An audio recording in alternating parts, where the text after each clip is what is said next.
OCA, Asian Pacific American Advocates, is a national nonprofit organization dedicated to advancing the social, political, and economic well-being of Asian Americans and Pacific Islanders. Based in Washington, D.C., with over 50 chapters around the country, we engage in issues like immigration, education, and fair treatment, among many others. We also provide resources and programs in order to build a pipeline of AAPI leaders so that our community can have a seat at every table.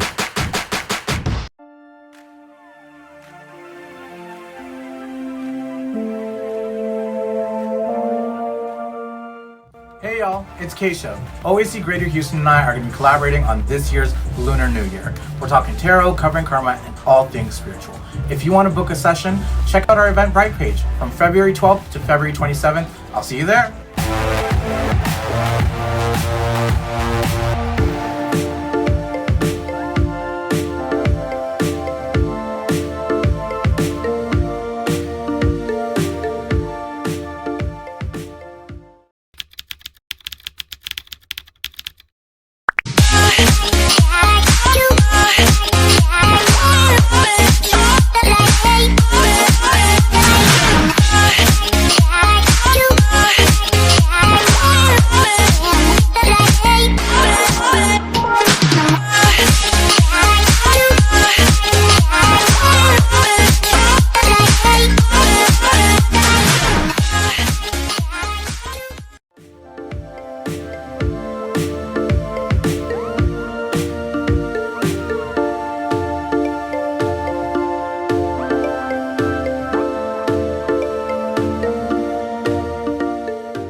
For the remainder of 2020, OCA Greater Houston's citizenship forums will be virtual. Please help us facilitate the process by filling out your application on Citizenship Works platform. Go online to citizenshipworks.org/portal/Houston and make sure to fill out all the information possible. If you have any questions, please email erica.chambers@ocahouston.org or call 281-968-9131 for the next steps.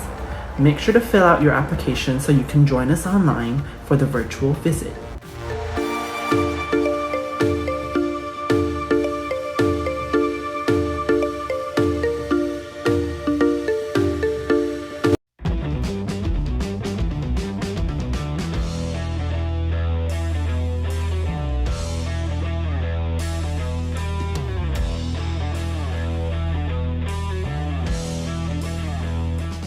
Happy Lunar New Year. So in 2021, we want to continue supporting our artists from Starry Night Arts Festival. So today we have Royal Sumika t-shirts. Please continue watching this full video to learn how you can win these shirts, as well as go to the website starrynightartsfest.com to continue to support all the artists, performers, and everyone in the lineup. Thank you.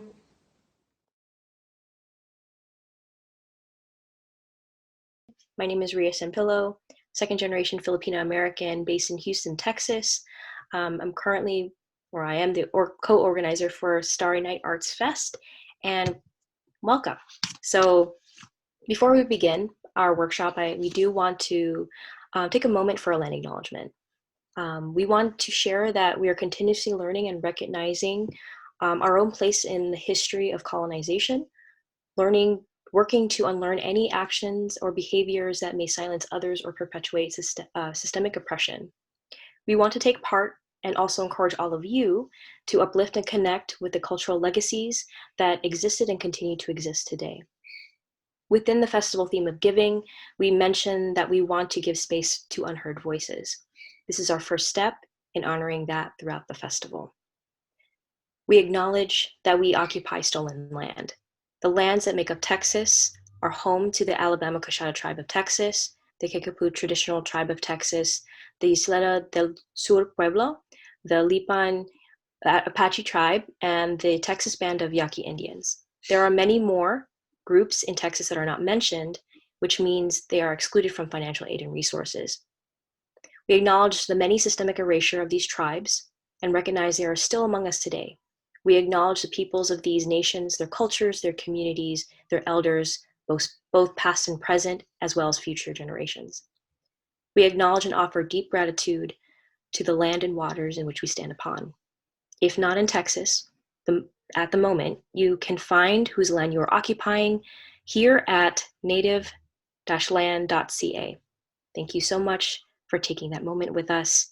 And I want to hand it over to Audrey to introduce our OCA mission and vision. Awesome. Thank you so much, Ria. I'm going to kick us off by first talking about OCA and all the amazing work that our organization does. OCA, for those of you who don't know, is a national membership-driven civil rights organization of community advocates working to advance the social, political, economic well-being of the larger AAPI community. And we do this through a variety of programming. And I want to talk about this year specifically. This year in 2020, we launched Asian Restaurants Weeks, where we featured different AAPI local restaurants, mom-pop shops, restaurant owners, and chefs. And we were also part of the team that raised $100,000 to feed frontline workers while also providing revenues for these restaurants. In June, we launched Happy Film Fest, which is a multi-day celebration of film. And this year it was virtual. And we created this event in order to promote the AAPI creatives in the film and entertainment industry. And throughout the year, of course, we work with amazing high school and college youth, one of whom I will be presenting later on this evening to support them in their leadership development. And with our amazing team, I also want to highlight that this year we outreached to over 210,000 homes for the census and for voting. And also throughout the year, we also engage with racial justice workshops where we use film to dive into deeper dialogue within our own community. With so many programs, please visit ocahouston.org. One of us will put our website in the chat box in order to explore more about what we do, and also connect with us on social media on Instagram and on Facebook as well. And lastly, the program that you are all a part of today is Starry Nights Fest. Starry Night Fest was created to highlight and celebrate the diversity of AAPI artists, culture, and community, and to also share the untold experiences of our Greater Houston AAPI metropolitan area through a shared community space. So I met Cynthia when I was an organizer in New York, working for a very similar nonprofit. And I was hosting a journaling workshop with Jess Song, who will also be giving a workshop this Thursday. And I was looking for stationery sets to give my participants, and that's how I came across Cynthia's work. And I started scrolling on her Instagram and was like, wow, I love these like really cute dim sum characters. And I also wanted to feature her work in our workshop in order to uplift her.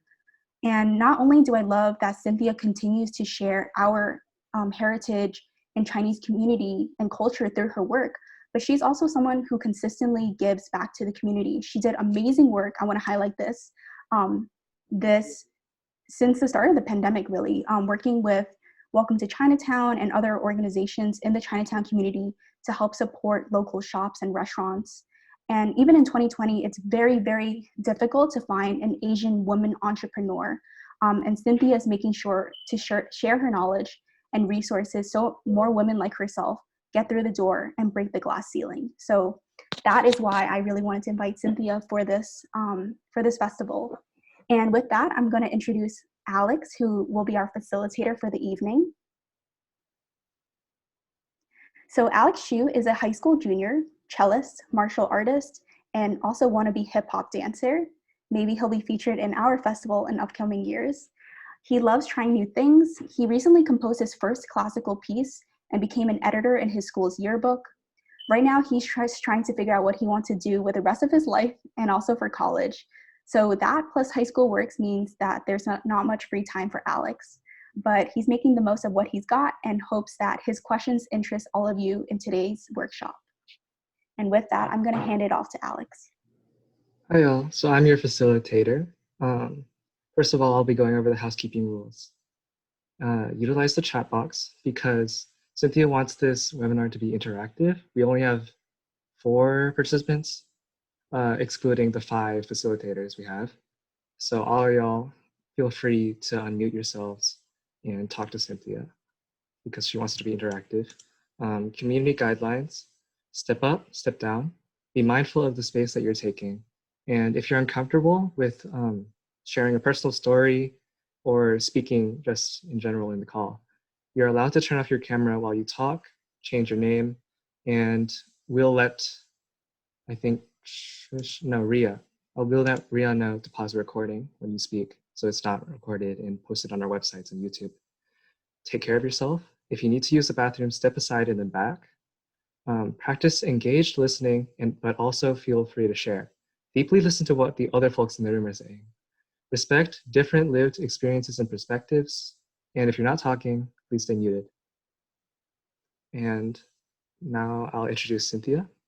Cynthia is the founder and designer of Wonton In A Million, home of the dim sum steam team. She grew up eating dim sum at Oriental Garden, the restaurant her dad has managed in New York City for over 30 years. One day in 2015, while she was there waiting for takeout, Cynthia started wondering why there weren't punny greeting cards featuring the little dumplings, buns, and pastries that make up her favorite Chinese cuisine. Thus, Wonton In A Million was born. Since then, they have expanded to all kinds of stationery, apparel, and more, and even found themselves in thousands of Michael's stores across the country. Her sincere hope is that the dim sum steam team can be cultural ambassadors for Chinese food and culture, that they inspire you to eat more dim sum and touch your heart. Everyone welcome Cynthia Koo. Thank you, Alex, for the intro, and thank you, OCA, for having me. And thanks to everyone who's joining the workshop and watching it on the website later. My name is Cynthia, and I'm the founder and designer of Wonton In A Million. If you don't know who we are, Wonton In A Million is a company built around a group of characters I call the Dim Sum Steam Team, which consists of some of the most popular dumplings and buns that you'd encounter at dim sum. So for example, this is a shrimp dumpling. This is a pork dumpling. It's a siu mai if you're Cantonese. This is an egg tart, and then a soup dumpling. So currently, right now, I sell mainly stationery and accessories and plushies and gifts like that on my website, wontoninamillion.com. I also have some retail partnerships. The biggest one and the longest one is with Pearl River Mart, which is an Asian emporium here in New York City, which is where I'm based. They're also a huge supporter of Asian American artists, etc. So it's been amazing to partner with them. In 2018, we also started a licensing partnership with Michael's Stores, which allowed me to expand kind of my mission of sharing Chinese culture and a love for Chinese food nationwide and throughout Canada. So right now, looking forward a little bit, I am working on a children's book with a literary agent to kind of bring dim sum to an even bigger audience beyond my current kind of stationery lover planner community audience. And the ultimate goal is to become a character brand on the level of, for example, a Pusheen or a Hello Kitty, just something to work towards and to aim for. And hopefully that will lead me to be able to do things like open a museum of dim sum for everyone to come and experience, or to open a theme park. So those are kind of the high level, pie in the sky goals for me. And looking back now on Wonton In A Million, I started in 2015, and I could not have imagined even coming this far to this point where I am now. So this workshop is to share some of the things that I've picked up along the way to get to this point, and that I will be employing to hopefully get to the next point. So I actually started Wonton In A Million with a 100-day project where my commitment was to post one thing to Instagram every day. So that system of productivity of working on something every day is pretty much what's been responsible for getting me here. So my goal today is to share what that system is and to give you the tips that I've accumulated to figure out how that works in your life as well. So we're gonna dive right into it. I'm gonna share a slideshow with just some visual aids. And anytime you have a question, feel free to pop it into the chat. Alex is gonna accumulate questions, and we're gonna do a quick Q&A afterwards. But if there's something that you think I should address right away, I'll keep an eye on the chat as well. So feel free to ask questions. This is meant to be interactive, and you will get the most out of it if you do the prompts that I'm going to bring up. So Let me just share my screen.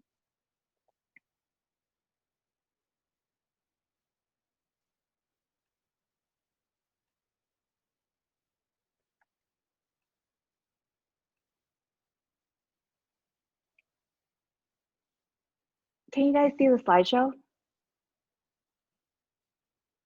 Yes, can you share it as a full? Let me try again. I think it's sharing my notes screen, right? Let's see.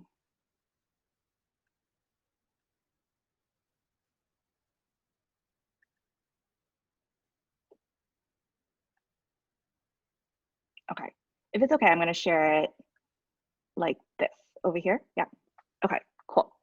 Okay, so we're gonna dive right into it. This is a little bit of an interactive part. How many of you already have a project in mind that you wanna work on? You can just kind of like raise your hand. Okay, awesome. Well, personally, I've struggled my entire life with a ton of creative and professional projects where I have this habit of getting really motivated to start something when the idea first comes to me, working on it for a little bit, and then losing interest or just getting distracted by something else or just by life in general, right? So everything kind of changed for me when in 2013, I stumbled across this viral video, which you might have seen as well.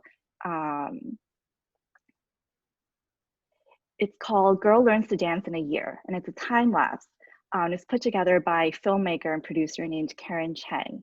So I'm gonna try to play it for you guys.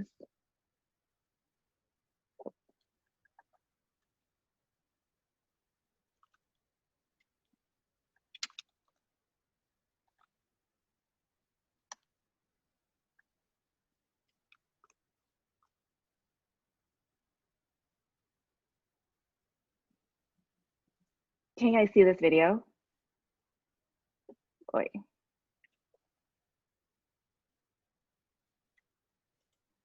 Oh, it's not, yeah, it's not playing for us. Here we go.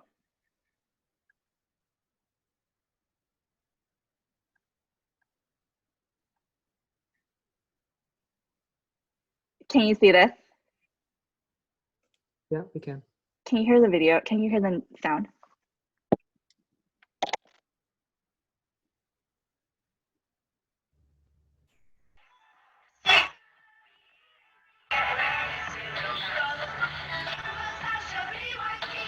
Short video.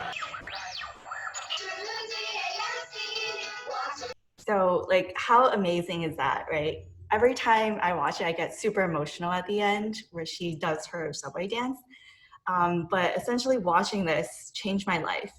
And also definitely go check out Karen. She has a lot of different creative projects and is an inspiration to me as a creator in general. So definitely check her out. But let me go back to my presentation. Okay, so essentially, I'm gonna put my headphones back in really quickly just so there's no feedback.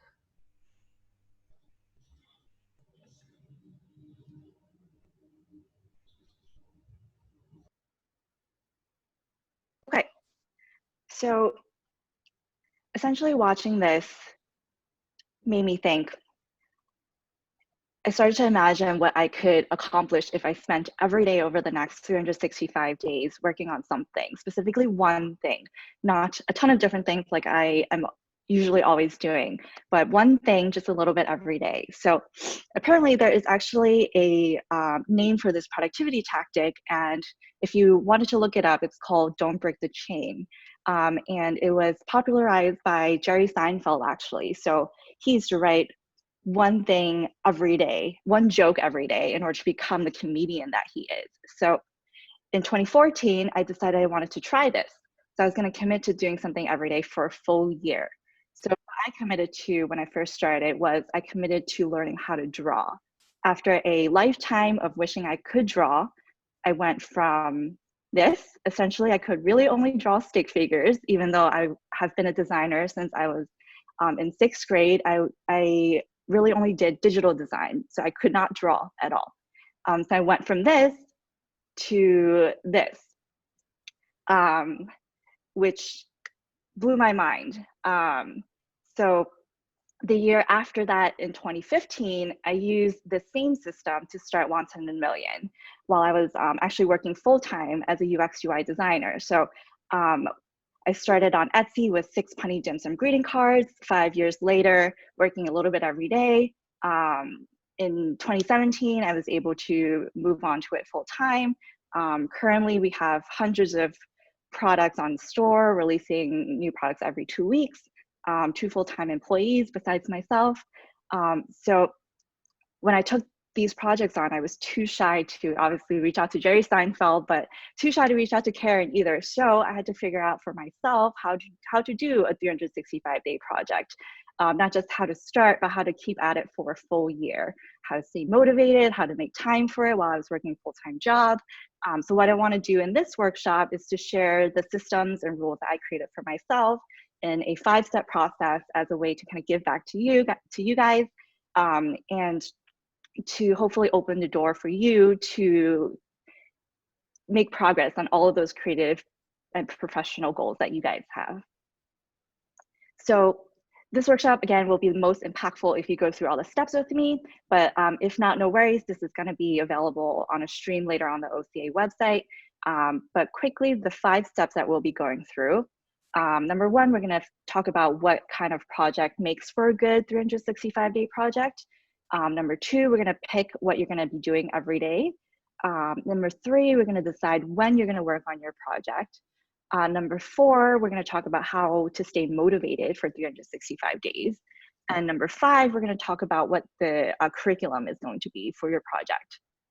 So before I go into that, let me know if you guys have any questions really quickly, or things that you want me to kind of cover. I'm not sure where the chat box is, but I'm gonna pull it up.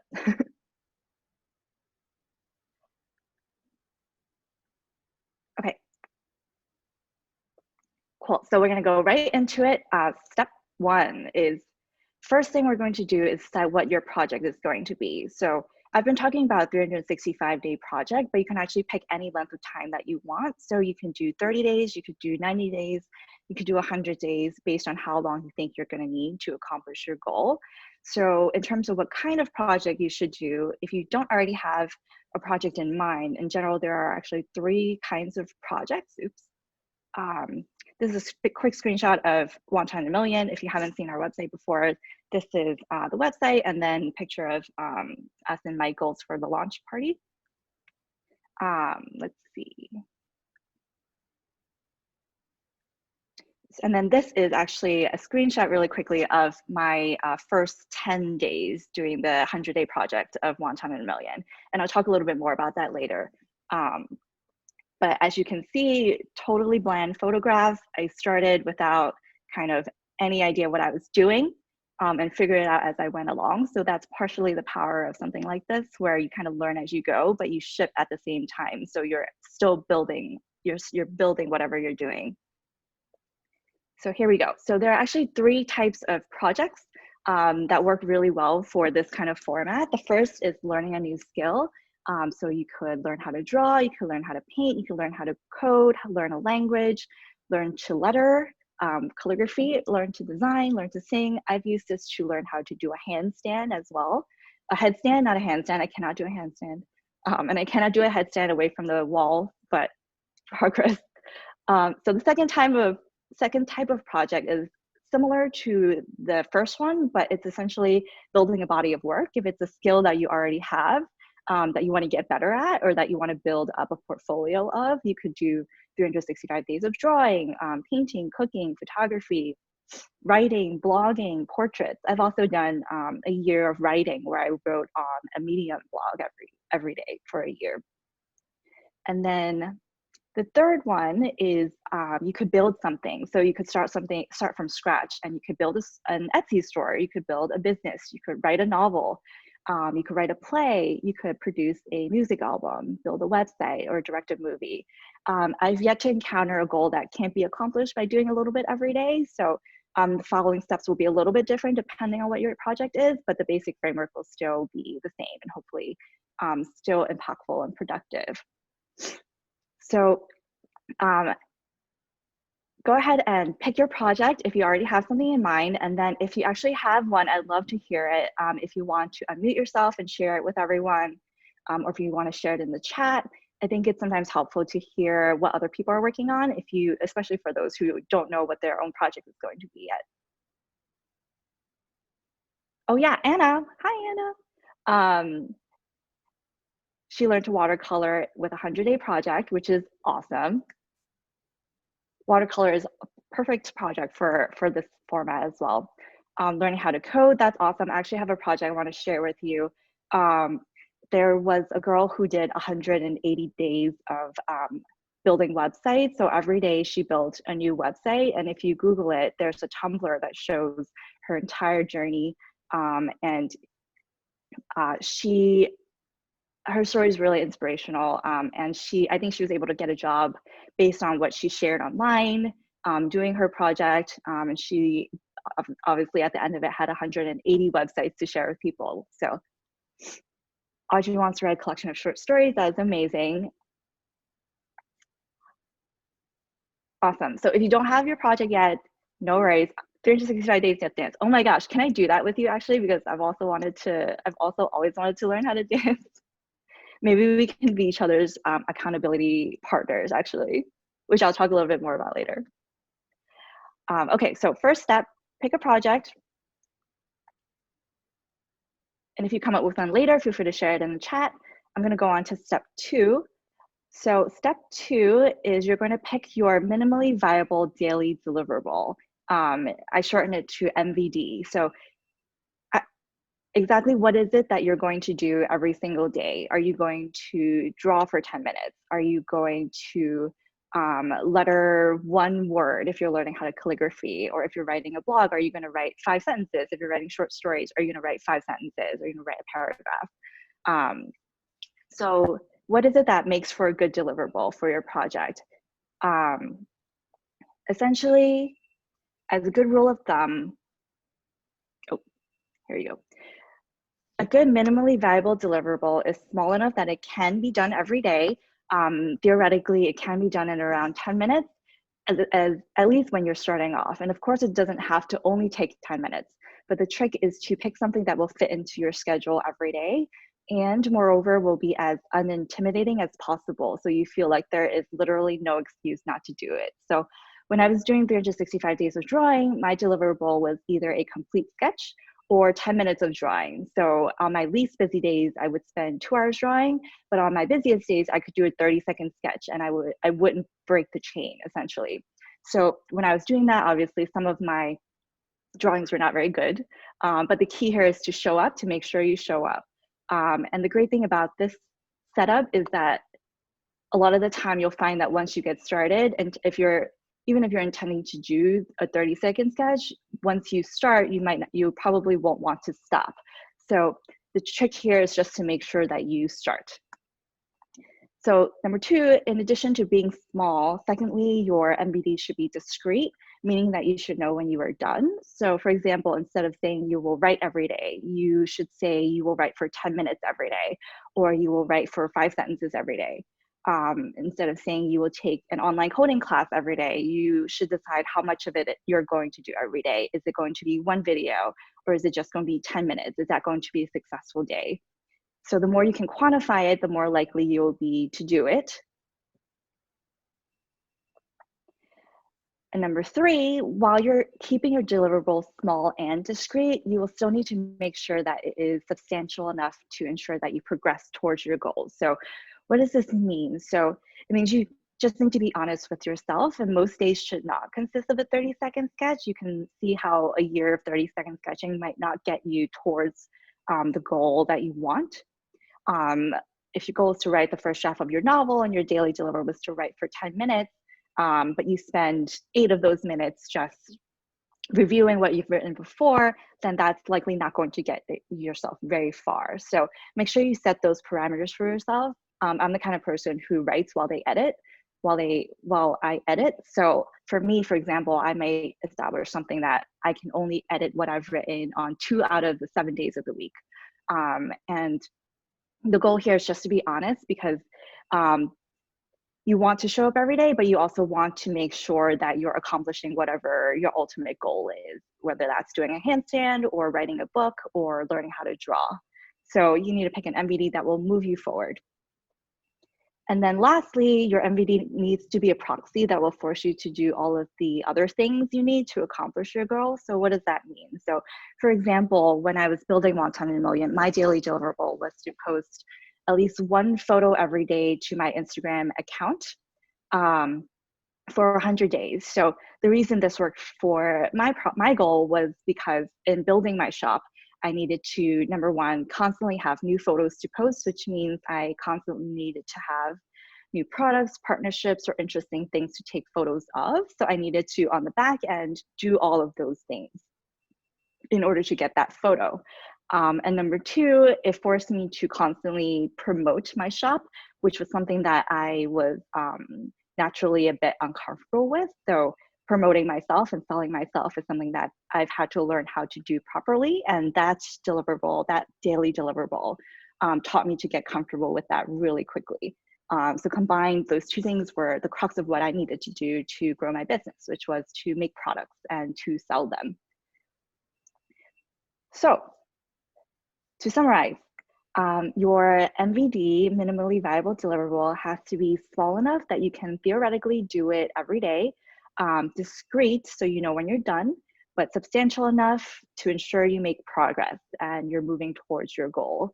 Number four, it should be a proxy that will force you to do all of the other myriad of things you need to do in order to move towards your goal, if that's the nature of your project. And as a note, as you go along, you're more than welcome, obviously, to modify your deliverable as you see fit, especially if you're learning a new skill like drawing and you want to take on more complex drawings as you get better, right?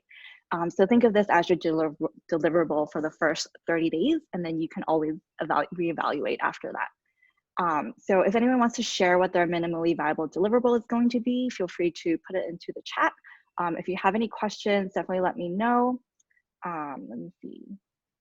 I'm just going to go through the chat really quickly to make sure I didn't miss anything. This was a slide that I accidentally skipped. So essentially you can do any number of days and all kinds of projects here.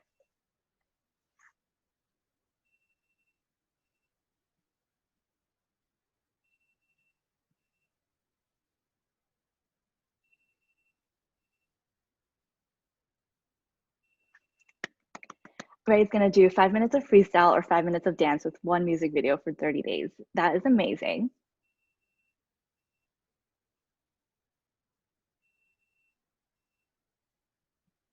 Okay, so we're gonna move on to step number 3. And this is possibly the most important step, which is figuring out when are you going to work on it. There are actually 3 parts to this step. So number 1, first of all, decide how many days of the week you think you can reasonably commit to producing your deliverables. So I've been talking about doing something every single day, but 365 days in a row is no joke. So I actually recommend building in some breathing room.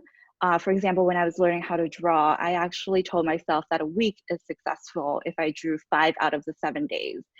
So that meant that I finished my project in a little over a year, but also meant that I ultimately ended up doing 365 days of drawing, even though it was a year and 3 months.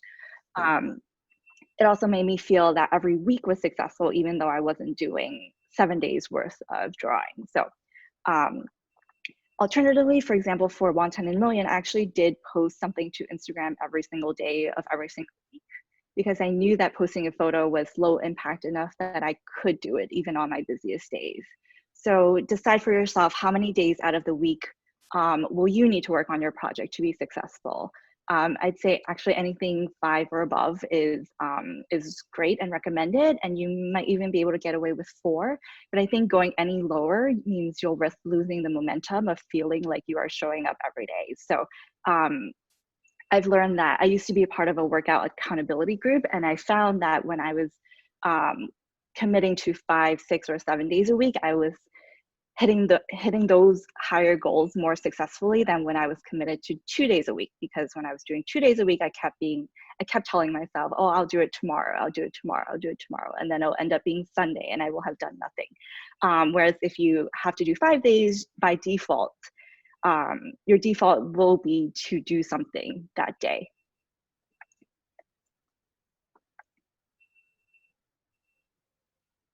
So in addition to deciding on how many days you're going to be working on your project, you should figure out where you'll be fitting your 10 minutes into your day-to-day schedule. So I found that this is the most important part of this step, actually. And this is a great productivity tactic for getting anything done. And I think a lot of people talk about this, where if you, for example, you're more likely to exercise if you schedule your workouts ahead of time. If you actually pick a day and time you plan to go to the gym and put it into your calendar. So we're going to put your daily deliverable on the calendar, essentially. So will you do it in the mornings after you wake up, in the evenings after you get home from work, or after you're done working, because we're all staying home right now, or maybe you're doing it during your morning commute. And the more specific you can get here, the better. So if it's in the morning, is it right after you wake up but before you brush your teeth? Or is it after you brush your teeth and wash your face but before you eat breakfast? So the idea here is to identify what you'll be doing right before and right after you produce your deliverable, so you know exactly when you're going to do it and you feel uncomfortable when you skip over that step in your routine. So for me, when I was learning to draw, I would sketch for 10 minutes in the morning before going to work while I was eating breakfast. Or if I missed that slot, I would do it first thing after getting home from work before I allowed myself to eat dinner. So that was really motivating for me. So decide when exactly during your day you're going to work on your project. And obviously you can adjust it as you go along, as your life situation changes, but scheduling your 10 minutes will be half the battle of finishing your project.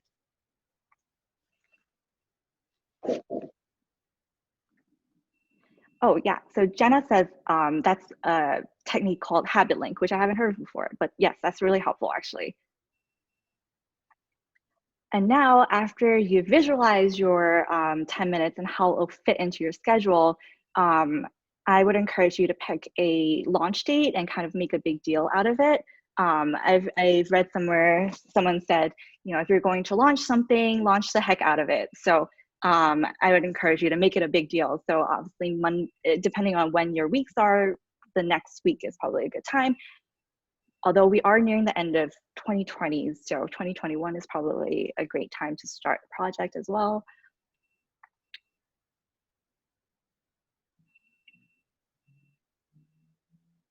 Start the new year running, yeah. So pick a day, put it on your calendar, invite some friends to it, which we'll talk a little bit about in this next step. So the next step, we're going to talk about how you are going to stay motivated for 365 days. This is probably the biggest question that people have when it comes to doing a long-term project like this.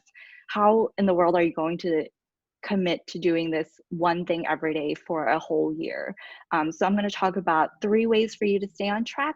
Number 1, by having the public, or rather your social network, hold you accountable, by inviting a friend to do a project with you, or by doing it for yourself. So ideally you'd pick at least 2 of these, though if you want to be extra safe or think you'll need the extra motivation, which I did, you can do all 3, which I did. So the first way is to document your progress publicly. So for example, if you have a visual project, you could post something to Instagram every day. And as you probably could guess, there are tons of benefits to doing this. When you're sharing what you're working on, you invite people in your life to get involved in keeping you accountable. And once you start posting, you might start to find that everyone you hang out with or everyone you catch up with will start to ask you how your 365-day project is going, which is what happened to me. And whenever I was missing a day, people would ask me, you know, like, where's today? And I would be like, oh, hold on a second. So another cool side effect of posting your project online is that you'll open yourself up to meeting kindred spirits who are interested in learning the same thing you are. So if you're doing calligraphy, for example, there are a ton of calligraphers on Instagram who you can find via hashtags, who might also be doing something similar to you, starting off in their calligraphy journey as well. So you meet people who are struggling with the same things, which will also help you stay motivated until the end of your project. And then another thing is you'll never know who or what opportunities might find you. And I mentioned this before. 2 years ago, I stumbled across the 180 websites in the 180 days project. It was done by Jennifer DeWalt, D-E-W-A-L-T, if you want to look it up. So she wrote about every website she built on Tumblr. The media actually picked up her story and she became viral. And a lot of opportunities came her way because of that. And then fourth reason, documenting your progress publicly is also great for yourself because you can look back at day 50 and you can see how far you've come. So you are motivated to keep going. So that's what happened with me with my drawing project. And finally, I love that this accountability mechanism is actually a great way to put yourself out there. If you are building something for public consumption, like writing a book or building a business, showing people how you built it from the beginning is fascinating. And I'm constantly tempted to delete all of my earlier Instagram photos because of how terrible they are. But I also want to make sure I keep that up there because I feel like a lot of times we only see the final product and the outcome of things, and you don't see how someone struggled in the beginning to get to where they are. So I keep all of my ugly pictures up to remind myself that it's okay to start, where you are, and then slowly every day get a little bit better.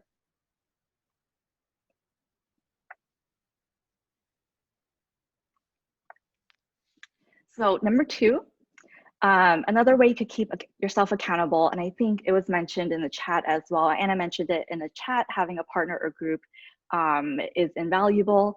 So number two is to find a friend to do their own X day project with you as well, and maybe put some money on it, which is what I did. So when I started my drawing project, I actually started it alongside a friend who committed to his own 365-day project to learn how to speak Chinese. And what we did was we bet each other 5 days for every day of each week that we missed. So a complete week for both of us consisted of 5 days out of 7. And whenever we missed a day, we would send each other a Starbucks gift card.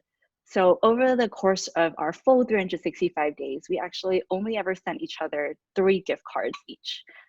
So it happens, but for me, not having that mechanism in place was motivating enough because I hate losing money, even though it was only $5 and I was treating my friend to a coffee. So this might work for you if you're the same way. And I have to say that this worked. One of the reasons this worked really well for me was because my friend was incredibly committed to his project. He actually ended up moving to China at some point in the course of that year to continue his learning journey. And then when he came back, he actually sought out a Chinese roommate so he could practice his language. So he made his project such a big part of his life that I'm sure he actually stopped keeping track of whether he was doing 5 days out of every week because he was actually doing it as part of his life. And obviously you don't have to make it that big a part of your life, but it's important that if you decide to find an accountability buddy that you are both aware of how committed you both have to be to the project, because there's a danger that if your accountability buddy drops off, that you are demotivated enough that you don't do it, that you stop doing it as well. So just something to be aware of, that life happens and sometimes your accountability buddy might drop off, but you should definitely still keep going. We have a question from Scarlett Flores. Yeah. Was your Wonton In A Million account public the entire time, or did you keep it private? It was public the entire time. Yeah. But just, when I started, there was no one following me, obviously. So except my friends. Yeah.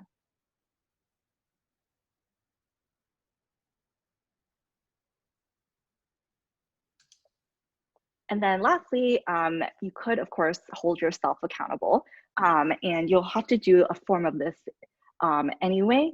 But some ways to do this are, you could use Jerry Seinfeld's method, where he would print a big calendar, put it on his wall, and then every day he did the project, he would put a big X through it. And having that huge visual is helpful for some people. It's definitely helpful for me. And then I do this where I add my daily deliverable to every daily to-do list that I make. I make a to-do list for every day.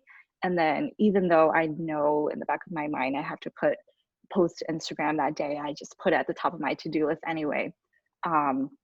So you'll have to figure out for yourself how you're going to keep track. But I would actually put my drawing to do in my Google Calendar as well, where I would put one out of, it would be like 10-365. And then when I was done, I would put an X next to that calendar item. So I knew like what day I was on, and I could look at my calendar and know whether I have enough days for that week.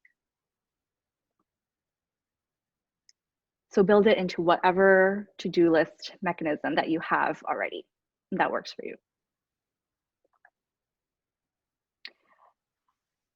And then we're on the last step. It's 6:49, so I think that's perfect timing. Number 5, step 5, we're going to talk about what will you do first.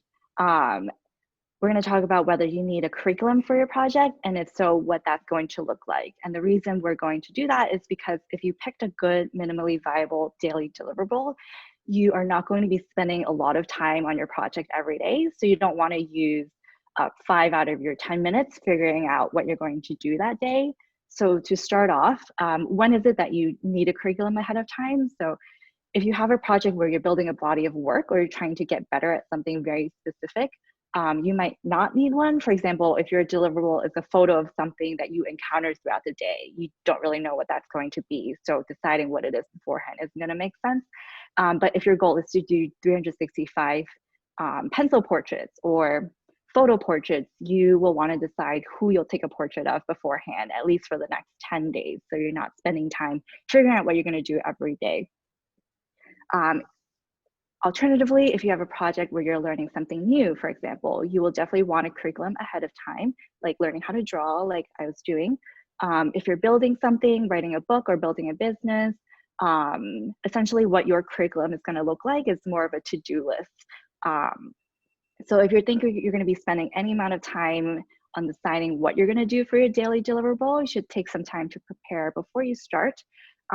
So if you're learning something new, for example, when I was learning how to draw, I started my 365 days with a book called You Can Learn to Draw in 30 Days, which was split into 30 lessons, one for each day. So that format was like perfect for what I was doing.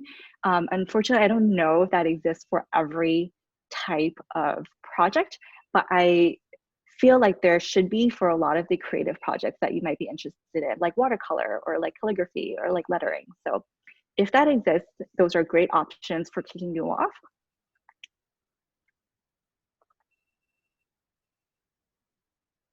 Another thing you can do is if you are learning how to draw, for example, I started a Pinterest board where I collected things that I really loved that I would want to learn how to draw. So it was a kind of a backup board for things that I eventually wanted to practice. So whenever I was lost as to what to do for the day, I would come here and then pick something to try to draw. So that's if you're learning a creative project. If you're building something, essentially what you're going to need is a checklist. And this is actually the checklist that I had for Wonton In A Million. Hopefully you can see it.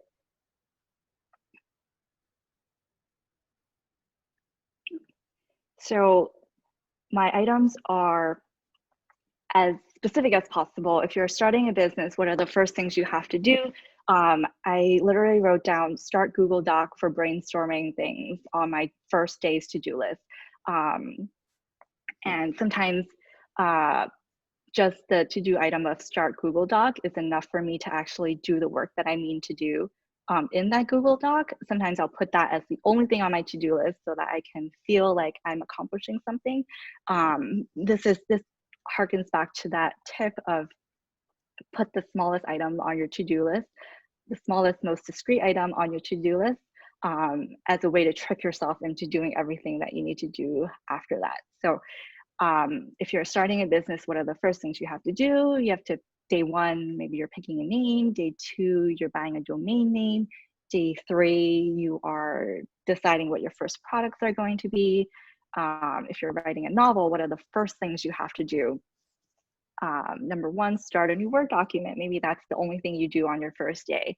On day two, maybe you write the outline. And another quick tip here is just if you can break your to-do down to as specific items as possible, that's super helpful. So for pick a name for my business, I broke that into brainstorm 20 names that I could consider, then pick 5 that I like, and then ask 3 friends what they think. So those are 3 separate to-do items on the to-do list. So before you start your project, make sure you spend some time deciding what your first maybe 5 or 10 days of items are going to be. What are you going to do for the first 5 to 10 days, so that as you get going, you only need to spend a couple of seconds to kind of get started, because you're really only spending 10 minutes every day on the project overall. So let's see. And then as you can see here, the characters used to be a little bit derpy, and then I kind of gave them eyebrows like 2 years in, so they are less derpy now. But finally, bonus, this is the end of my slideshow, so I'll just stop sharing. Finally, let's seal the deal by just envisioning what you would do when you are done with your 365-day project. How are you going to celebrate? Kind of what is the light at the end of the tunnel? Well, if you're writing short stories, are you going to have a reading, perhaps? Or if you are learning how to dance, are you going to share a video of yourself and the progress that you made over the course of the year? The point of this part is at day 125, when it seems like you'll never finish, what is it that's going to keep you going? Write down why you are doing this. What is that? How's it going to feel when you've finished 365 days of learning how to dance? Is this something that you've always wanted to do since you were little? How is your life going to change once you finish your project? And I think writing that down somewhere is really helpful, so you can refer back to it when you are feeling demotivated. Because the point is, I think, to plan for when you're going to be demotivated. And that's what this entire workshop is about, because once you have the system in place, you don't have to rely on feeling inspired and feeling motivated to accomplish your goal. Because we're all going to have down days, and we're all going to have days where we don't feel like doing anything. And that's obviously okay. But if you want to keep going that day, having something to fall back on, I think, is really important.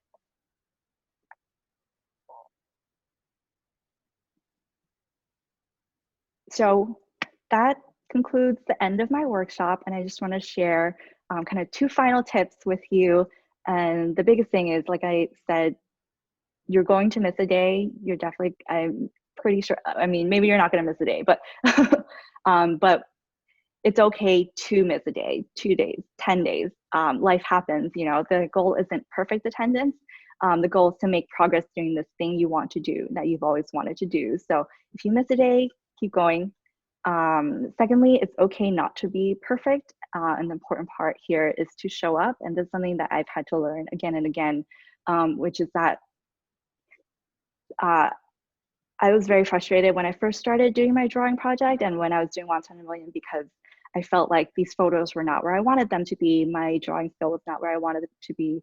But I've learned that there's a lot of power in just getting things out into the world and letting things breathe, and inviting people to watch your progress, doing things a little bit at a time, and just getting 1% better every day.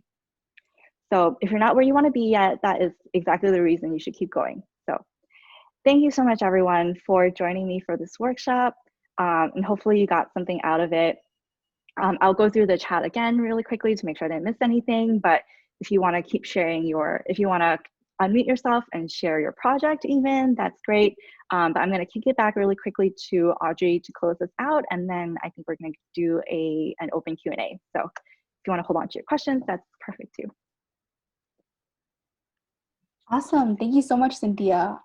Again, please follow her on wontoninamillion.com and also follow her on Instagram. Right now, I sound like a stalker because even before this call, I was like watching what Cynthia was up to. And I think like watching her do work constantly also motivates me in the back of my mind to be like, oh my gosh, maybe I should be doing something right now. And I think for OCA's team, we would also love, if any of you decide to embark on a 365-day project, please let us know, and please send us your finished work, and then we'll definitely share that with Cynthia as well. Again, we're going to do another 30 minutes of Q&A, and Alex will be leading that.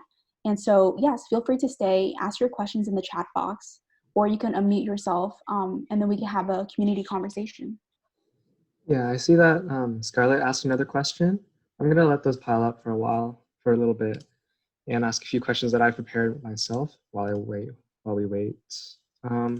Okay, so Cynthia, what specifically made you zero in on punny cute dim sum mascots? I know your bio says some stuff, but could you tell us some more of the details? Yeah, sure. So it was kind of two things that I love coming together. I have always been a really big fan of puns. And the idea for punny dim sum greeting cards came to me when I was actually waiting for takeout at the restaurant my dad managed, the dim sum restaurant that he has been managing my whole life. You know, I spent my childhood there one day. And then coincidentally at the same time, my friends and I were in this like back and forth where we were just sending each other puns, like just memes of puns. So I don't know where this idea came from, but I was like, wouldn't it be really cool if there were punny dim sum greeting cards where the puns were on like where it was puns on like the character names? So like this is siu mai. So one of my first puns was you are a siu mai type. So it was like integrating the Cantonese name of the characters into the pun, which I know not everyone gets, and I feel like not everyone speaks Cantonese, but I was like, I want to send these to my friends. So I designed them, I put them on Etsy, and the response was actually just overwhelming because I never intended to spend 5 years building it. But once I posted those on Etsy, my friends started sending it to their friends, and then their friends started ordering cards, and then they started sending me ideas for other products like t-shirts and stickers and things like that. So before I knew it, I had been working on it for the entire rest of that year. I'd only planned to put up those greeting cards and then kind of move on. But I think part of what resonated with people so strongly was number one, not typically seeing these very specific aspects of like our culture, like Chinese culture, in things like greeting cards and in mainstream media. And I think my friends specifically were just so excited about that they shared with their friends. So that's how I started. So this definitely wasn't something like you did alone. Your friends helped Yeah, you. like I have two friends who just spend their time together, like coming up with puns. Like this couple is his wife and his husband. They just back and forth at dinners, like with each other. So a lot of the inspiration came from them. I came up with the first puns myself, and it took a very long time. I sat there for hours, and I have the initial list of like really bad puns that I first came up with. But this one, the Siu Mai one, was like my favorite one, and it was like the first one where I was like, hey, maybe this could actually be a thing, because I had no idea if there could be punny, like dim sum puns even. Yeah. So what's the process for creating each like pun and mascot? Does the pun come first or does the mascot come first, basically? So when I first started, the pun came first because my target product was punny dim sum greeting cards. Since then, we have grown to other types of products. So I don't need puns for some of the other products, like plushies don't need a pun for the plushie. So I started with a core group of 8 characters and moved them into other products like stickers and washi tape and magnets. And then I actually just expanded beyond those core 8 this year in September for National Dumpling Day, which is September 26th, FYI, PSA, if you didn't know, now you know. There's a National Dumpling Day.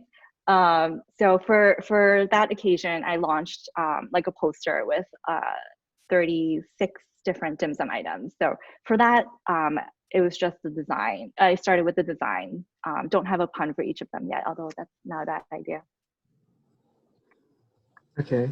So how did you come up with like your drawing style for each for mascots? Because we saw like your day Yeah. 200 something, and it Yeah. looked like a photograph, but it definitely doesn't look like a mascot, right? Yeah, but it did look like my stick figures, right? I guess a little bit. It's like a little bit in between. Yeah, so I actually, part of why my drawing style is so simple is because I have never really been good at like more complex drawings. So the reason it's so simple is because this is what I'm capable of. I don't know. If that makes sense. Essentially, every character is made up of very basic shapes. And when I first started, like I mentioned, they had no eyebrows. So that's something that I had to learn. And if you're capable of more complex drawings and more complex art, that's probably the path you would go. And there's a lot more you can do that way. But if this helps at all, like I am not a graphic artist by education. I never went to school for graphic design. It's all self-taught. I learned how to design websites and code websites by looking at old like AOL, like GeoCities websites. Yeah, you don't even know what that is, Alex. Yeah, I'm way too young. Hopefully some of the other people on this call know what that is. But that was like way when the internet first started. That's how I learned HTML and design. So it was all self-taught. So my style is kind of what I'm capable of doing at the time. And if there's something I want to do that's more complex, then I'll spend some time learning how to do that. So it's still, for me, like a work in progress. Yeah, and I think like the simplicity is part of its cuteness, personally.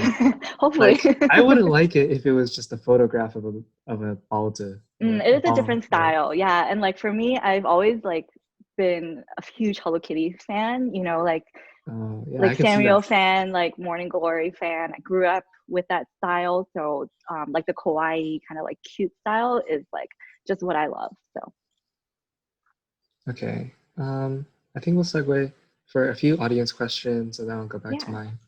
So Scarlett earlier asked, hold on, let me scroll up and find it.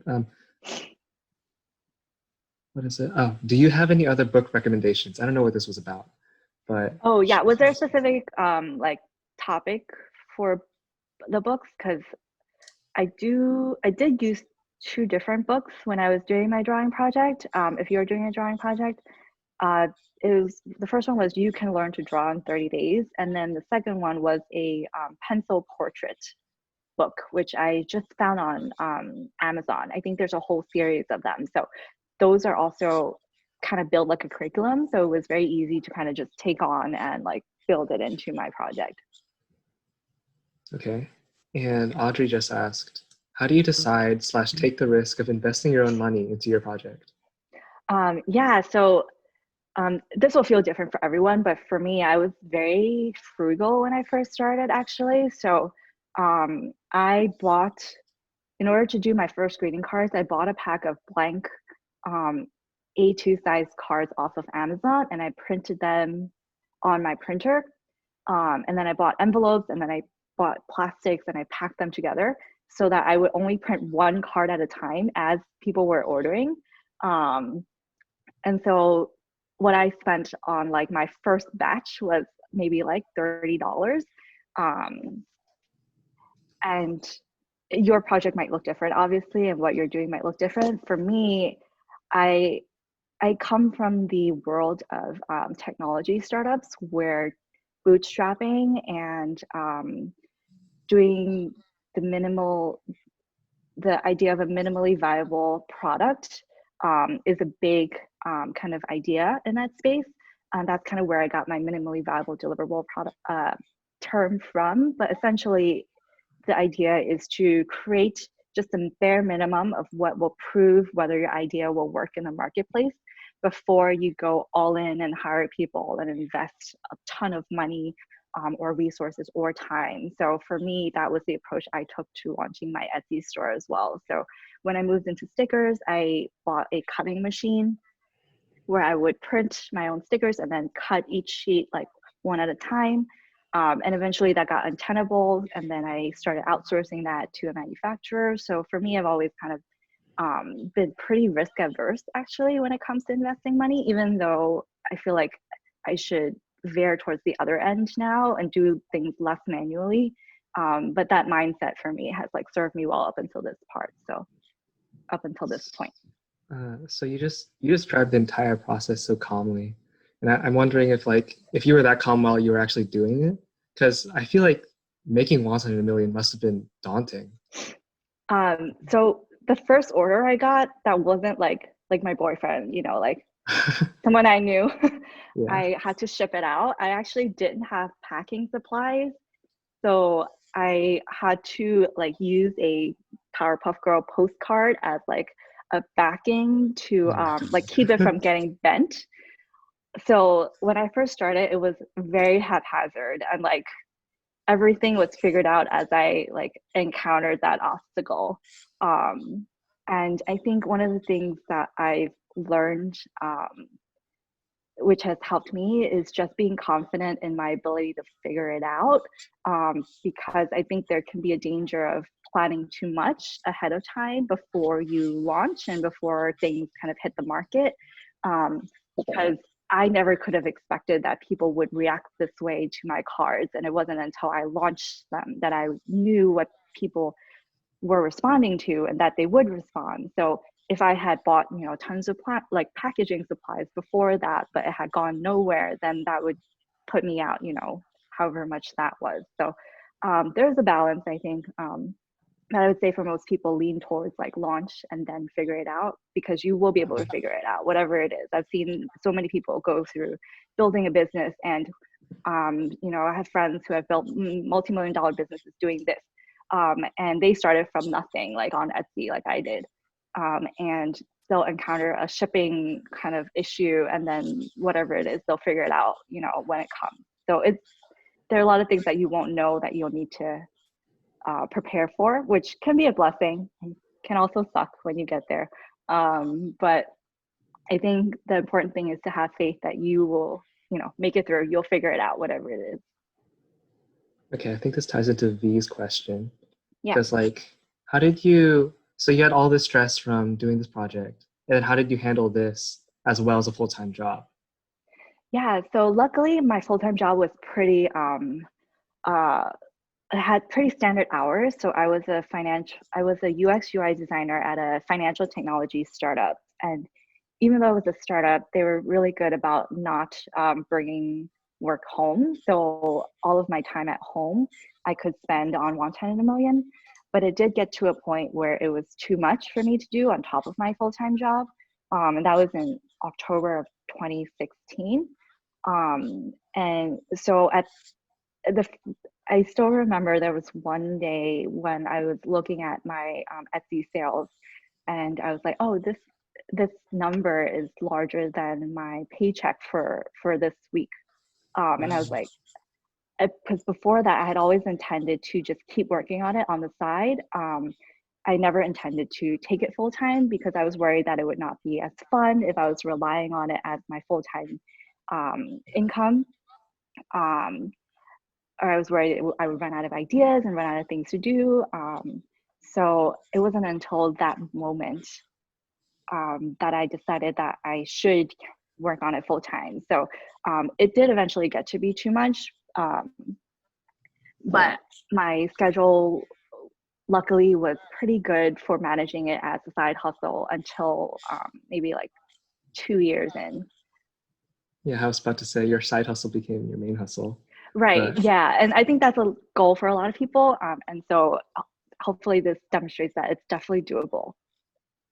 So have you found that like it has become less fun, or it's still as much fun as it was when it was your side hustle? It is still a lot of fun actually.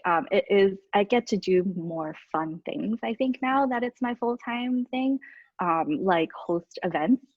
For example, like this year I couldn't host Like any this? events, but yeah, and I do a big anniversary party every year where we go to a dim sum restaurant and then we have all you can eat dim sum. Last year we did the theme was Wonton Upon a Time. So it was kind of like Disney themed. So everyone dressed up as, yeah, it was right around Adorable. Halloween. So everyone dressed up. So I feel like Wonton In A Million has become an avenue for me to achieve all of these like really extra things that I want to do, like host themed parties that I would never normally have another avenue to do, and to like get all of my friends to do it too. So I think because of having more time to spend on it, more resources, um, it has become more fun. But maybe also more stressful because event planning is like no joke. So kudos to all of you guys for planning this. So you mentioned extra things like filmmaking, maybe? Because Yeah. I, I read an earlier interview you did where you said that, yeah, you wanted to like do animation, right? So what ideas do you have? Yeah. Um, that's one of those art forms that I do not have a lot of experience with. So I would say I'm like super beginner when it comes to animation, which is why I haven't gotten started on it yet. But my dream is to have a feature length film with the characters, and I'm not sure what that would look like. Um, but I think What it's it, I think it's sorry. really fun and nice to have these pie in the sky goals, because even if I don't reach them, I think I'll have a lot of fun at least trying to get there. And he says webtoons. Webtoons, yes, everyone keeps telling me, and yeah, one of the things that I've had to balance now that it is my full-time job is spending time on designing products and then spending time on designing content, because content doesn't generate revenue right away. But I know exactly, if I spend this much time designing this new product, this new collection, this is how much money I'll make in like 2 months. So as as the company is growing, that's one of the things that I've had to really struggle with. And so right now we're hiring more people so I can free up some of my time.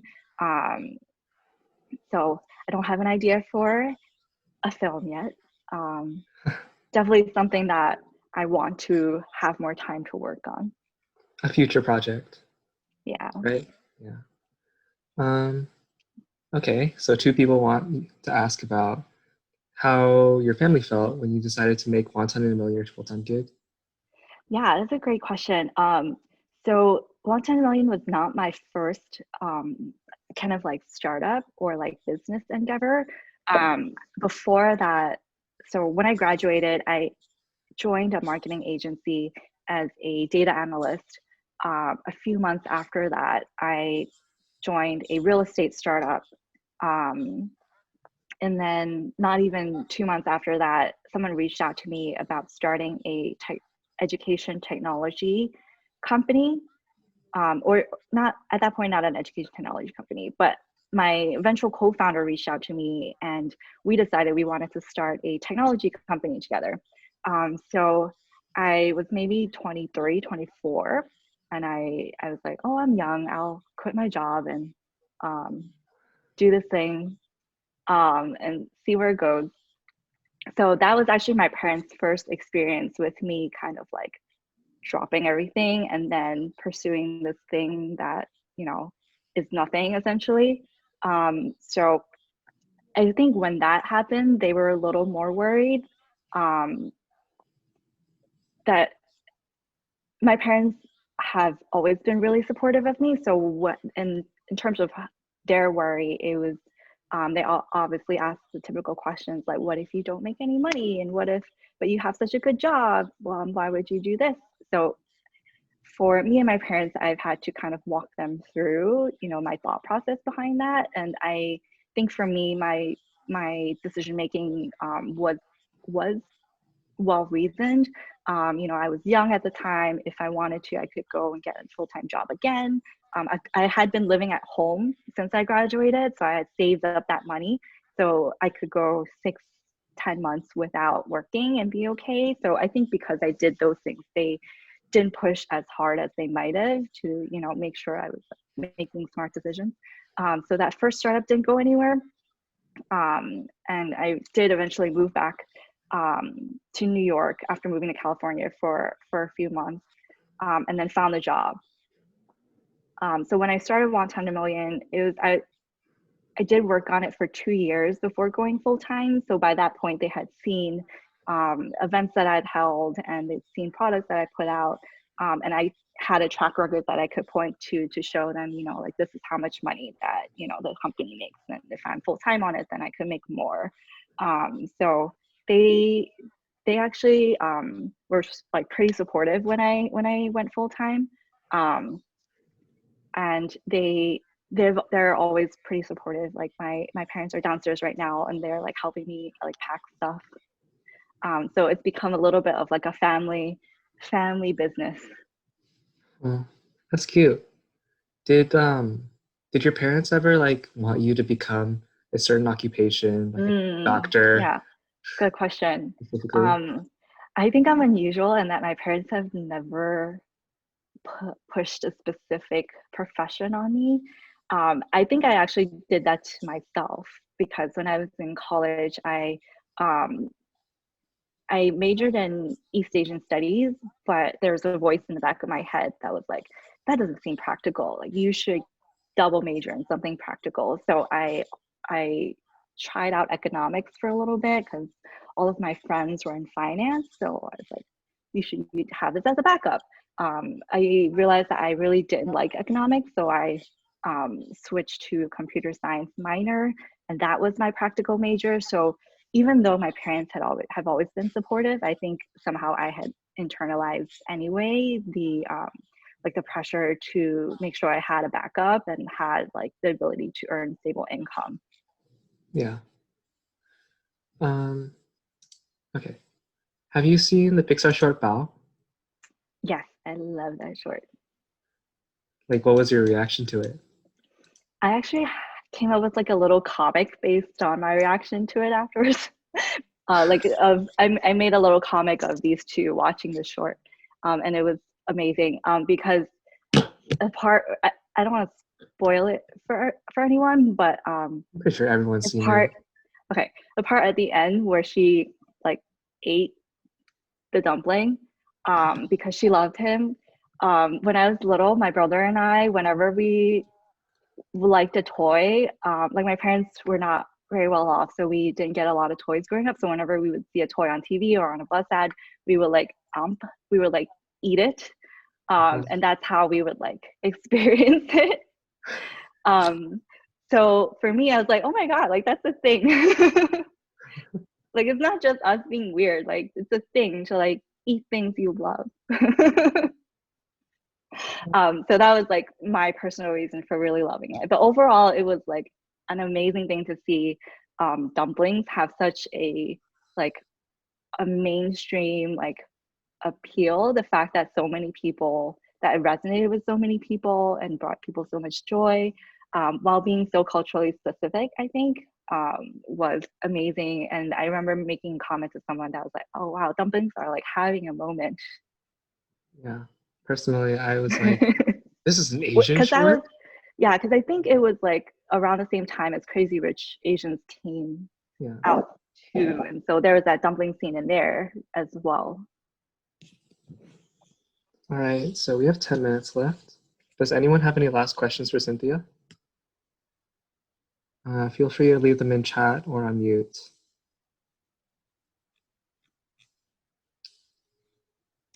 No? Okay, then I guess I'll keep going then.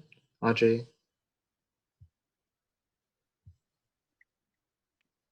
I think let's ask Cynthia one more question and then we can wrap up. Okay. Then I have And last question. I actually made a blog called the Chubby Dumpling with my sisters a few years back, but we kind of left it alone for a few months and then just forgot about it. I didn't really want to do it alone either. So what can you say about dealing with failure? Um, every time, so there's a statistic in the tech world of every 1 out of 10 companies fail. And I remember when I read that statistic, my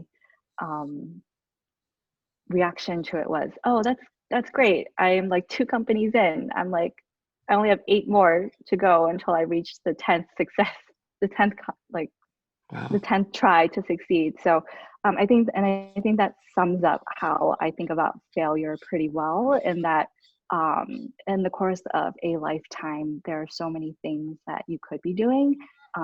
It's more than possible that some of those things you'll try over the course of 80 years is going to fail. As long as I enjoy doing it. And obviously you want things to succeed, but I think that's why I put so much value in enjoying the process of whatever it is you're doing and having a good process. Because if you're doing something that you love, if you don't succeed, you're still getting something valuable out of it. And I've learned more from my failures than I have from like things that have succeeded. Every time there's a mistake with like a shipment that's like technically a failure, but then I can prepare for that the next time.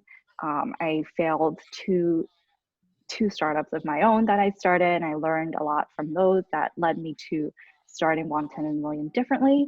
So I think failure, I would almost banish that word from, your vocabulary if you can. More like lessons learned or experiences. A learning experience. Yeah. That's an amazing mindset. Okay, so that wraps up the end of the webinar. Thank you all for tuning in, and Yes, sorry. again, this will be posted on our website. Please share some love in the chat for Cynthia. Thank you so much. I learned a lot. Like, I took all these notes. That's what I like to see. Yes, hoping to start in 2021. Amazing. I really wanted to start a new project. And again, let us know if any of you decide to start your own projects.